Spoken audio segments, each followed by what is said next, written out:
Muy buenas, bienvenidas, bienvenidos a Matemáticas de Oposición. En esta ocasión continuamos con el tema 34 y vamos a hablar sobre los elementos básicos de la geometría euclídea.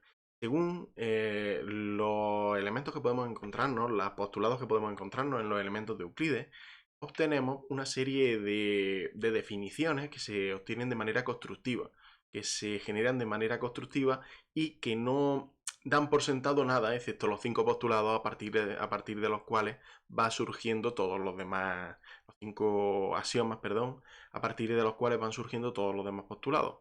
Es por ello por lo que en el primer libro de los elementos aparecen algunas definiciones que no incurren en el error de hacer referencia a lo que aún no se ha definido. Por eso empezamos teniendo en cuenta lo que vamos a utilizar en este tema. Teniendo en cuenta lo que es un punto. ¿Un punto qué es? Pues un punto es lo que se define como lo que no tiene parte.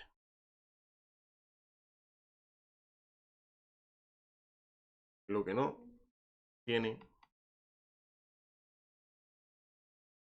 Parece una definición un poco pobre, pero es que en realidad lo que estamos aplicando es una forma constructiva. De forma que ahora, si utilizamos el punto en alguna ocasión, pues ya sabemos que es algo que no tiene parte. Una línea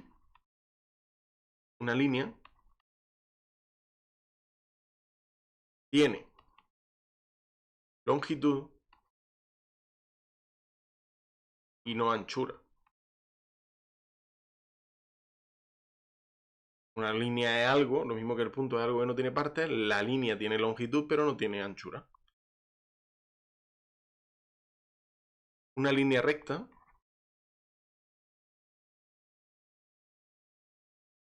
es aquella que,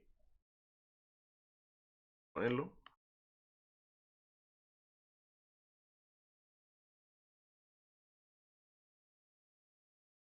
es aquella que yace igual respecto de todos los puntos que están en ella.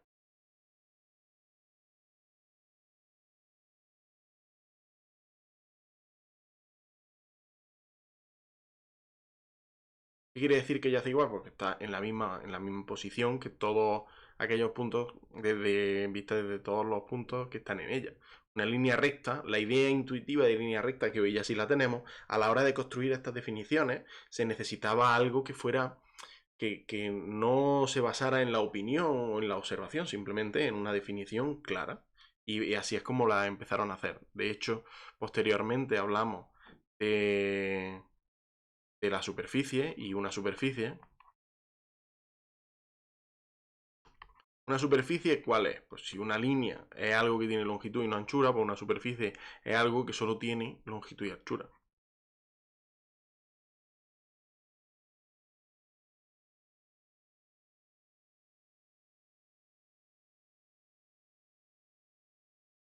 Son definiciones que parecen sencillas, y de hecho lo son, pero que tienen un gran poder a la hora de contabilizar, a la hora de saber de lo que estamos hablando. En este mismo aspecto, si tenemos una superficie plana,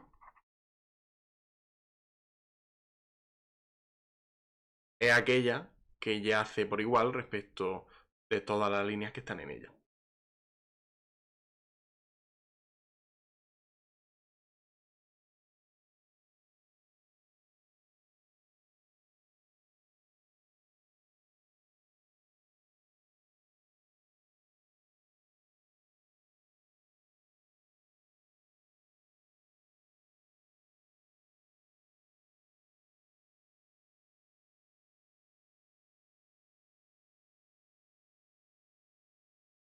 Y por último, no menos importante, de hecho, como podemos ver, estamos utilizando lo que vemos anteriormente.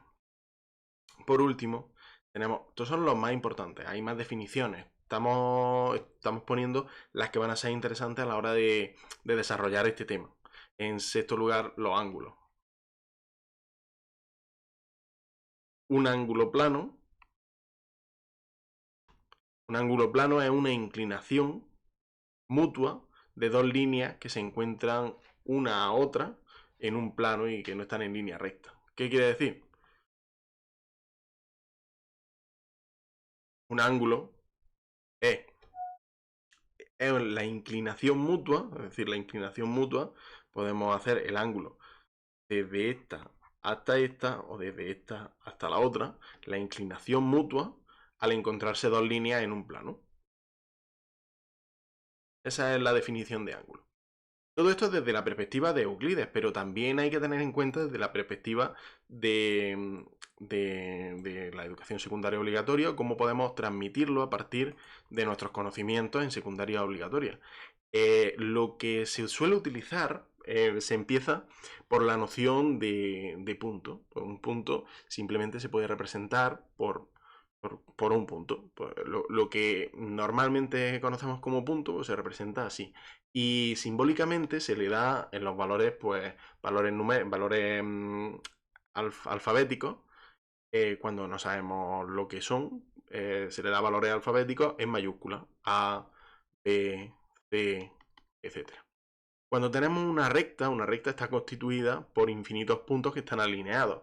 ¿Alineados qué quiere decir? Pues que están en la misma, que yacen por igual en todo, que es una línea recta que yace por igual en todos sus puntos. Pues bien, la línea recta la podemos definir como el camino más corto entre dos puntos del plano.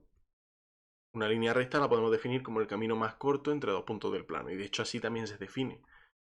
Tenemos un segmento que sería el recorrido más corto, y si ese segmento, como también dice uno de los elementos de Euclides, lo prolongamos indefinidamente, pues tenemos una recta. Una recta que en matemáticas representamos por letras minúsculas. Pues normalmente por R, S, T, U, por letras minúsculas. Y posteriormente también tenemos los planos. Un plano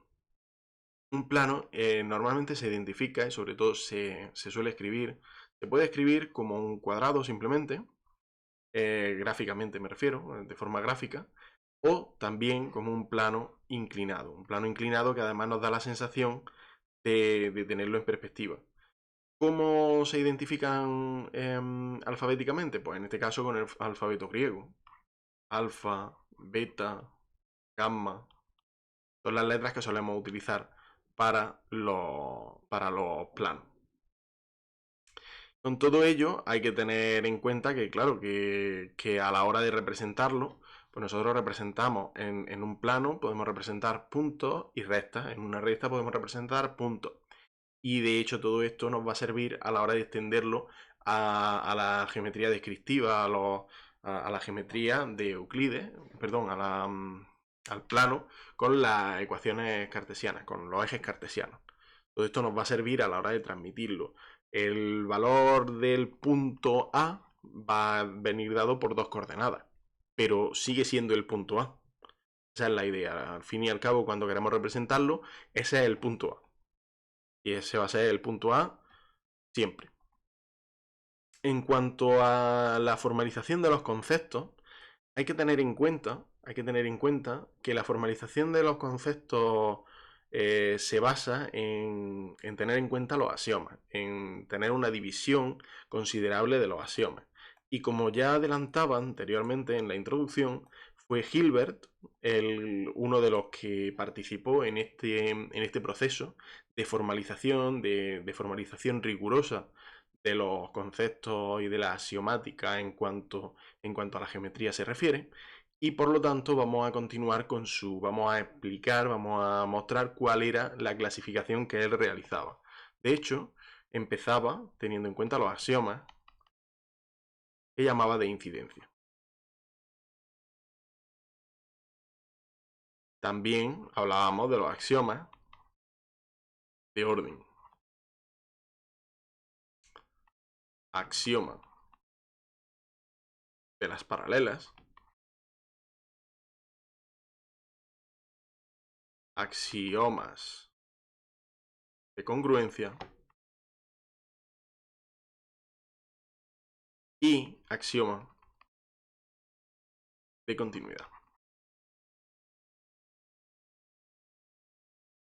Pues estos son los cinco bloques en los que divide David Hilbert los axiomas. Y vamos a empezar por el primero de ellos, los axiomas de incidencia. Pero eso será en el próximo vídeo. Muchas gracias por todo y nos vemos a la próxima. Adiós.